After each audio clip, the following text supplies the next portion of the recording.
And I'm going to share with you tonight from the Gospel of Luke, because we have been reading the Gospel of Luke.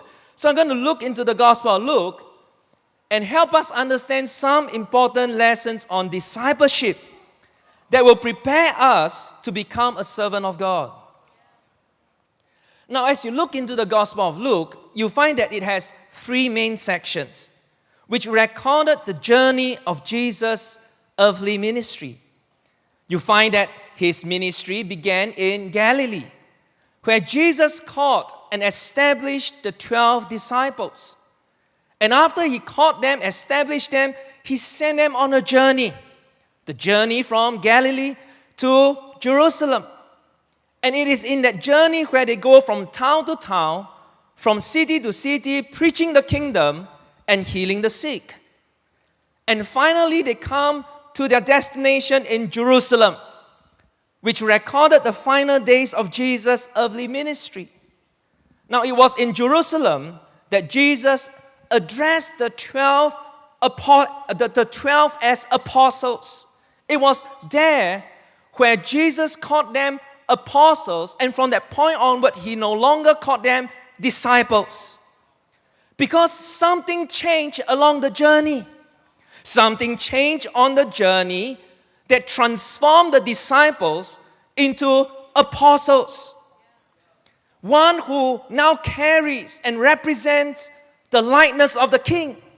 One who carries the power and the authority from the King.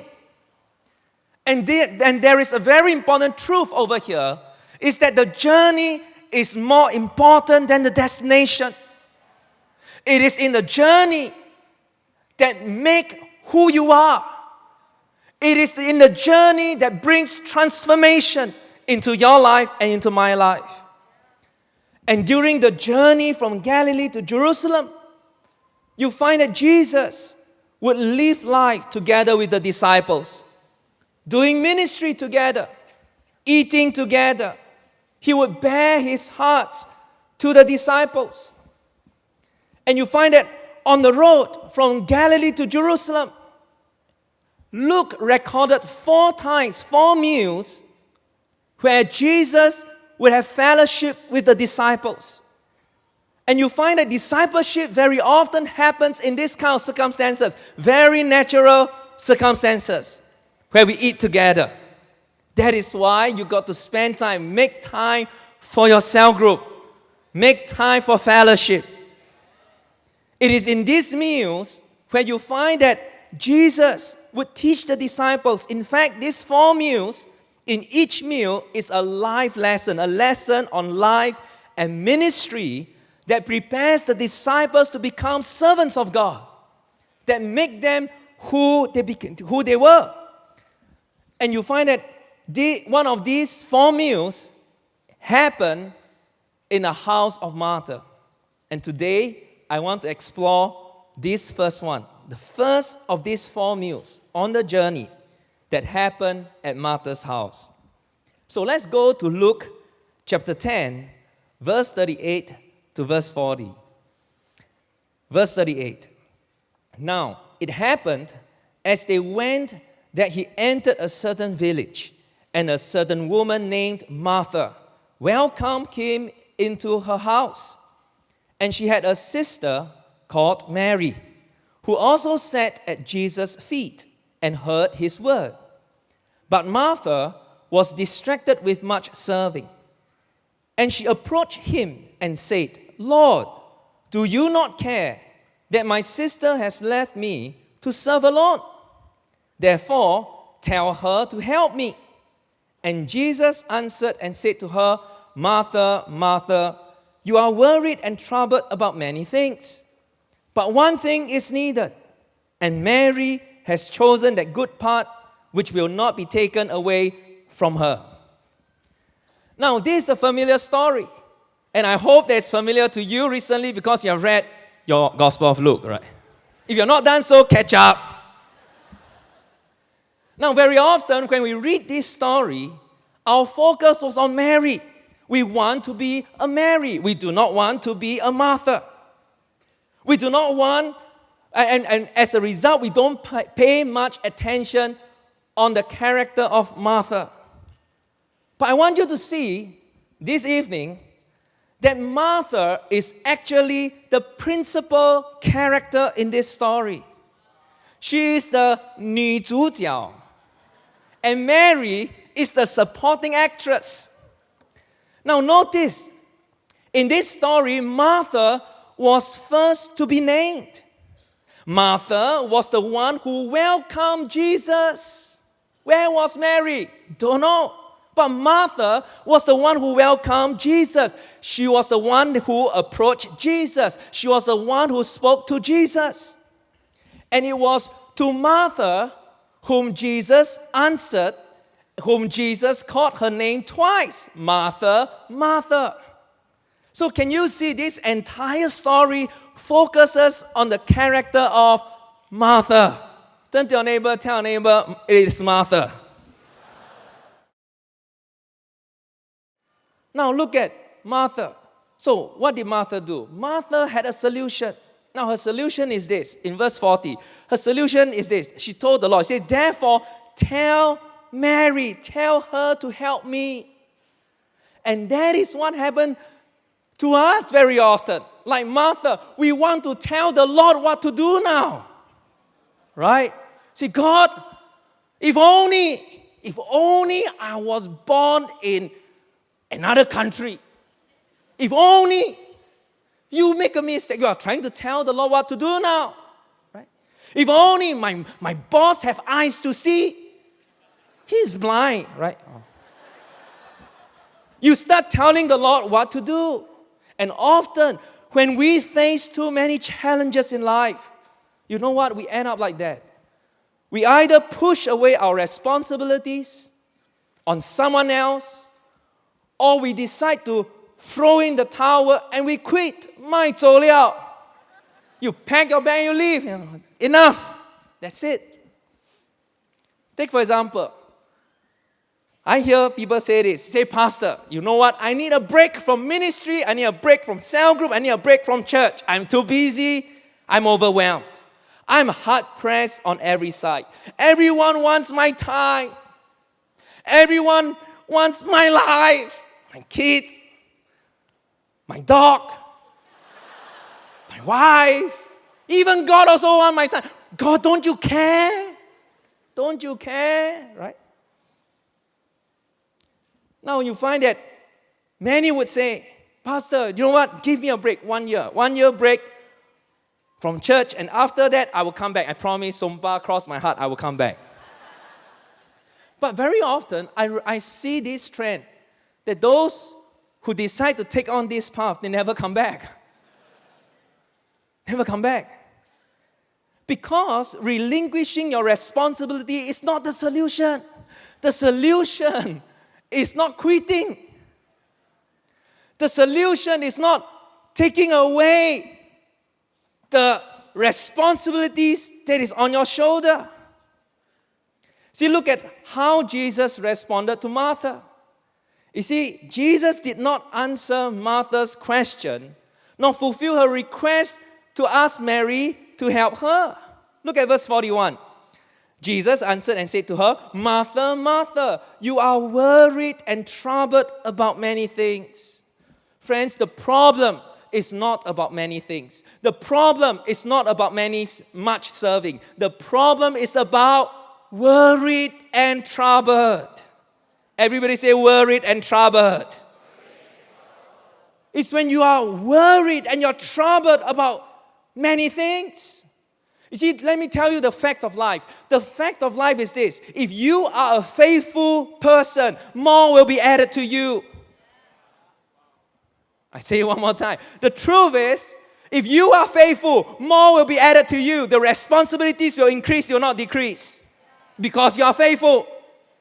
Matthew 25 verse 21, the NLT version says this. The master was full of praise. He said this, well done, my good and faithful servant. You have been faithful in handling this small amount. So now I will give you many more responsibilities. Let's celebrate together. Hallelujah.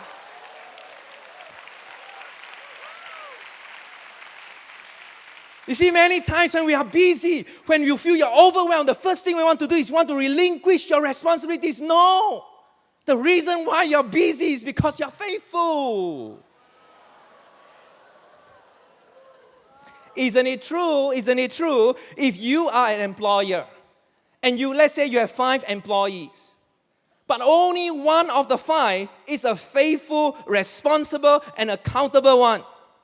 Now you are handed with a very important project. I ask you a question, who will you hand this project to?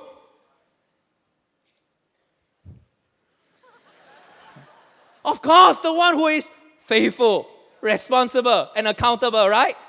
So now this guy have one project. Then suddenly you clinch another deal. Even bigger project than the first one. Who will you give the second project to? Who will you give the second? Again, the responsible, accountable, and faithful one. So it's the same guy. Then suddenly you clinch another deal.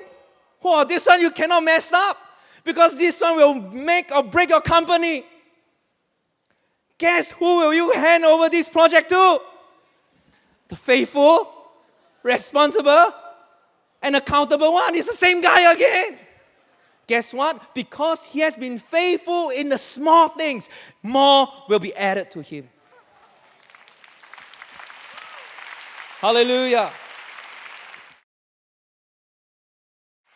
You see, I found that when someone is in love with another, he or she will find all kinds of reasons to be there with her, even when it's not necessary. He will find all kinds of reasons to try to serve her, buy her things, give her stuff, even when the person rejects. He said, no, you need it, you need it. Even when it is irrational or absolutely not necessary, the person will still do it. Why? Because he loves. But I also found that when someone is no longer in love, he will find all kinds of excuses to justify why he cannot be there, why he cannot serve her anymore, why he cannot give her anymore, even when the situation necessitates. Why? Because no more love liao. And I realize the reason why people give, why people go the extra mile, serve, because of single-minded devotion. That's it.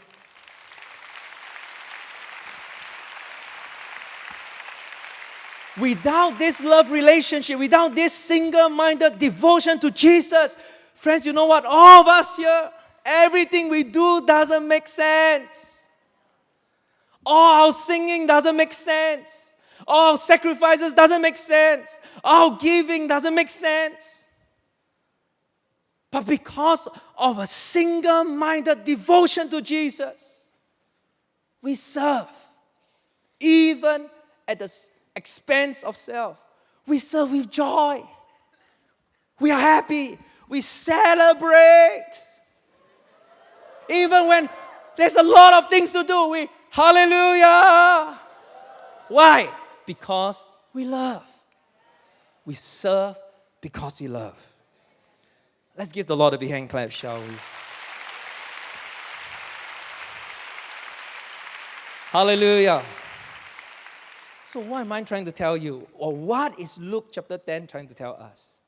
That during your journey of ministry, during this journey from Galilee to Jerusalem, being transformed to become an apostle of Jesus Christ, into Christlikeness in your life, do not neglect the one thing that is needed.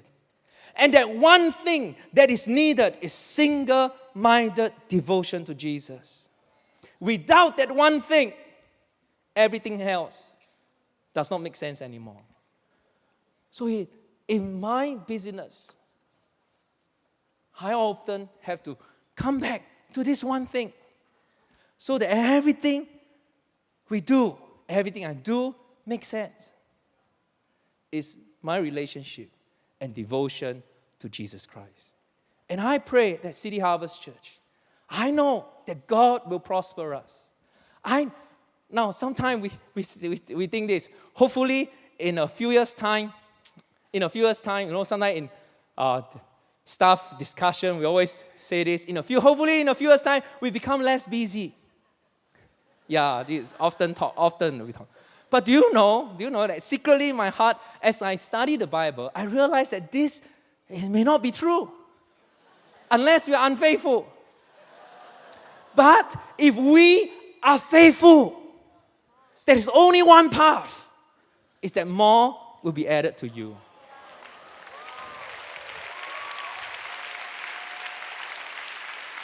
Now, when more is added to you, the challenge is this distraction where you become worried and troubled.